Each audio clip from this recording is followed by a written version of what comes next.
Shalom, my friends. Today, let's talk about remembering some heroes of the Holocaust on Yom HaShoah. Every year around this time, Israel commemorates Yom HaShoah, or the Day of the Catastrophe. It was first commemorated in 1951, and a law was later passed by the Knesset in 1959 to make it an official holiday. It was known as the Martyrs and Heroes Remembrance Day Law. The Martyrs and Heroes Remembrance Day Law. The official day is the 27th of Nisan, which falls a week after Passover and 8 days before Yom Ha'atzmaut, Israel's Independence Day. In Israel, at 10 o'clock a.m., a siren sounds and almost everybody stops what they're doing, including motorists on highways, getting out of their vehicles to observe 2 minutes of silent reflection for the victims and heroes of the Holocaust.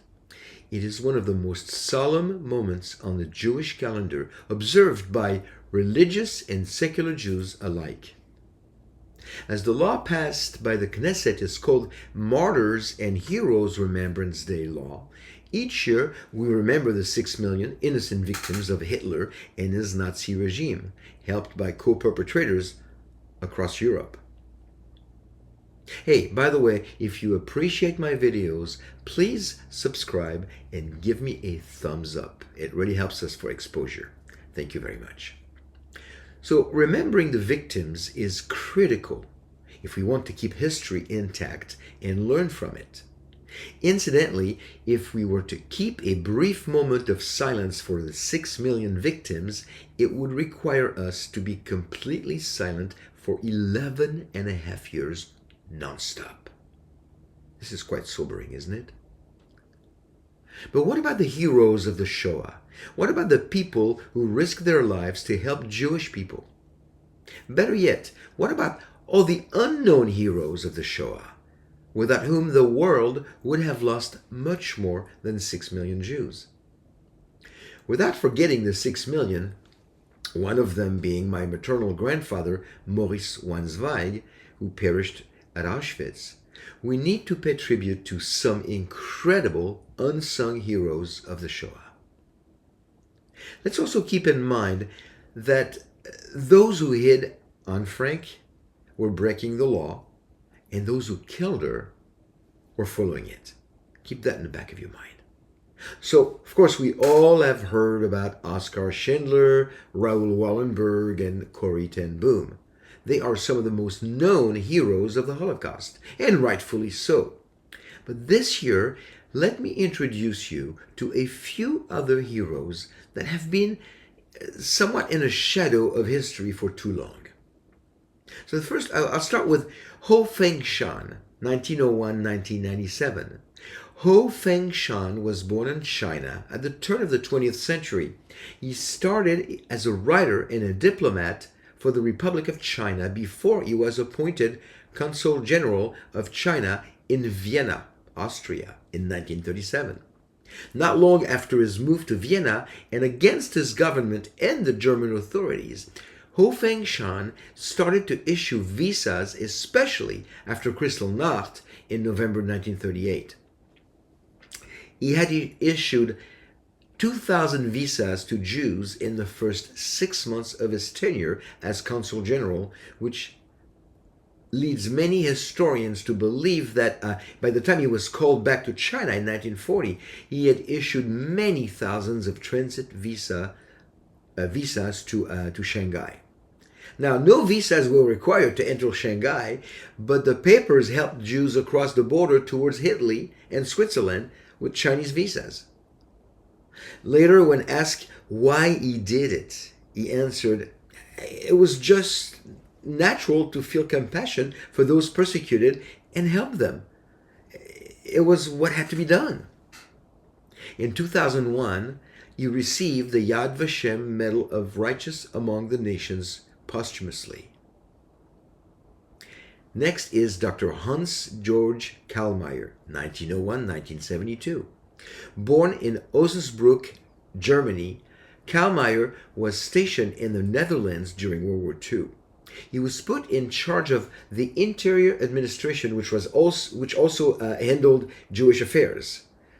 So he dealt with a lot of Jewish people in and out. While Jews in Germany had no recourse to try proving they were not Jewish, in the Netherlands they could provide papers to document their ancestry and find loopholes in the system to escape certain death.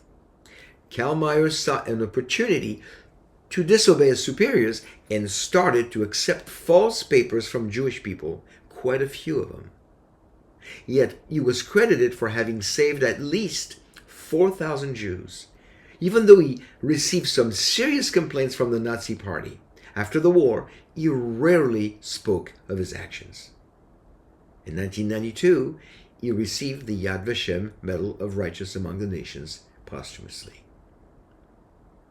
Next is Władysław Bartoszewski, 1922-2015. He was a Polish politician and social activist. He participated in the defense of Warsaw against the Nazi forces and as a result was sent to Auschwitz. After Auschwitz, he met a Catholic priest named Jan Ziedja, with whom he had this dialogue. And here goes the dialogue. And he starts by asking the priest, how could all this be God's will? Don't think about why God allows evil. Think about why God saved you. It was for a reason, wasn't it? It was for a purpose. Bear witness to the truth. You saw how people are suffering. Help them. Help who? Help those who need it. But who needs it? Those who are suffering the most. But I'm a student, Father. I have no resources with which I can do anything great.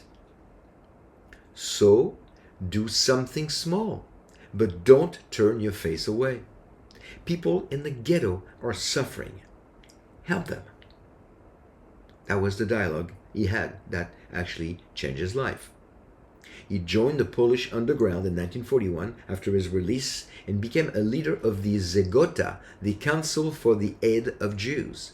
Zegota was responsible for saving several thousand Jews, and according to one estimate, 40 to 50,000 Jews benefited in some way from its activities. That's a lot of people. He also fought during the Warsaw Ghetto Uprising. In 1965, he also received the Yad Vashem Medal of Righteous Among the Nations during his life. Next is Eduardo Proper de Cayelon, 1895-1972. He was the secretary of the Spanish embassy in Paris during the Holocaust years.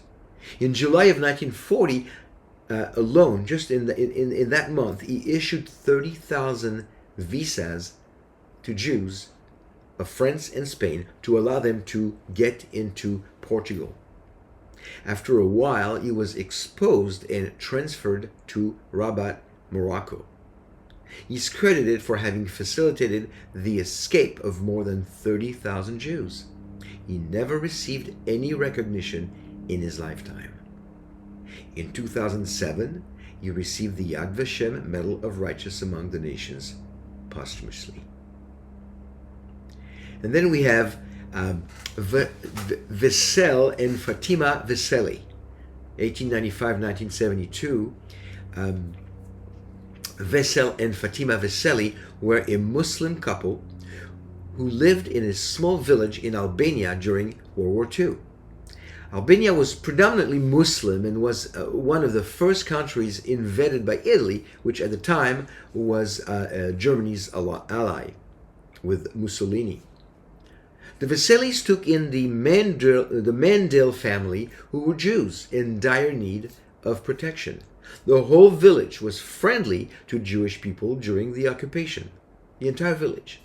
Now, what's interesting is that in the Quran, it says, and I quote, "Whoever saves one life saves all of mankind," from the Al-Maida 5:32, which is very similar to the Jewish Talmudic quote saying, "Anyone who saves a life is as if he saved an entire world," which is from the Talmud, Sanhedrin 4:5. The Viselis went out of their way to hide, protect, and feed the Mandales, going as far as dressing them like Muslims to move them around more freely throughout the village. In 1987, they received the Yad Vashem Medal of Righteous among the Nations. These unknown people from around the world are just a few unsung heroes of the Holocaust. Without their unconditional and compassionate involvement, many more Jews would have become the innocent casualties of the evil of Hitler and his regime. They had much in common, as they became heroes in this great human catastrophe. They acted as good Samaritans, as we see in Luke 10:29 through 37. They were breaking the law. They knew the risk they were taking, as we see in Esther 4:15 and 16. They were creative with what they had at their disposal, looking at Joshua 2:4 through 7. But they also never worried about how many or how few people they helped. They just helped. Yet today, many believers are in a place where we are soon going to have to decide how we can help Jewish people in dire need of protection and provision again. Surely, many believers will display the same qualities that these earlier heroes had. But as disciples of Yeshua, we have so much more. Three main things that I want to cover briefly as I close. One, we understand God's promises, all from Scripture. To bless those who bless the Jews, Genesis 12:3. To curse those who curse the Jews, Genesis 12:3 as well. To never forsake Israel, Jeremiah 31:35 through 27. To go after the enemies of Israel, Zechariah 12:9. To watch over Israel 24/7, Psalm 121:4. And to never change. God never changes. Numbers 23:19, Malachi 3:6. To have Yeshua return because of the Jews calling on him, Zechariah 12:10. Those are all promises of God found in the Bible. You can count on them. But we as believers also, we understand God's power, not just his promises, but his power. The gospel is the power of God, Romans 1:16. The word of the cross is the power of God, 1 Corinthians 1:18. The whole universe is his, 1 Chronicles 29:11. His greatness is unsearchable, Psalm 145:3. Nothing is too hard for him, Jeremiah 32:27. So that's the promises of God, the power of God, and finally, we also understand God's provision. We are valuable to God, Luke 12:24. God will meet all our needs, Philippians 4:19. God provides for those who seek him, Psalm 34:10. There are no limits to God's provision, Luke 9:1 through 17. Heroes are rarely, if ever, self-proclaimed. They are usually recognized after the fact. But sometimes they remain in the shadows of history and people never hear of them. As we commemorate Yom HaShoah this year, let us never forget the 6 million, but let us also recognize and express our gratitude to the many who selflessly reached out to Jewish people in dire need. It's important that we remember them. They are part of the people of they are part of the people that God used to continue to keep his promise that he will never forsake Israel. May their memory be a blessing, and may they become models for what is to come. That's it for me this week. Shalom, and be blessed.